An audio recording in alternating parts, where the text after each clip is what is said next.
Hello family, good afternoon, જય શ્રી કૃષ્ણ, જય બહુચરમાં.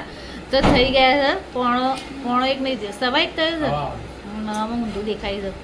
તો થઈ ગયો છે સવા એક બપોરનો અને અમે જમવા માટે બેસી ગયા છીએ. તો જુઓ, જમવામાં લીધું છે અમે ખીચડી બનાવી છે, બટાકાનું શાક છે, ભાખરી છે જોડે, અને દહીં લીધું છે જોડે, ગોળ લીધો છે અને પાપડ શેક્યા છે. અને જુઓ, અને શું પપ્પા તો જમવા માટે બેસી ગયા છે. તો કેવું બન્યું જમવાનું? સરસ, એકદમ ટોપ.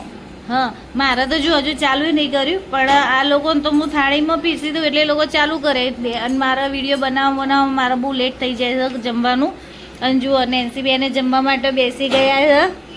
ડટ્ટો મારી દીધો મોટો. નેન્સીનો ઉપવાસ હોય ને એટલે બિચારીને કાલ બપોરે ખાધું હોય ત્યાં જ બપોરે જમવાનું હોય એટલે એને ભૂખ લાગી જાય ને એટલે ઉતાવળ કરતી હોય છે. તો જો એ જમવા માટે બેસી ગઈ છે. નેન્સી, કેવું બન્યું છે જમવાનું આજે?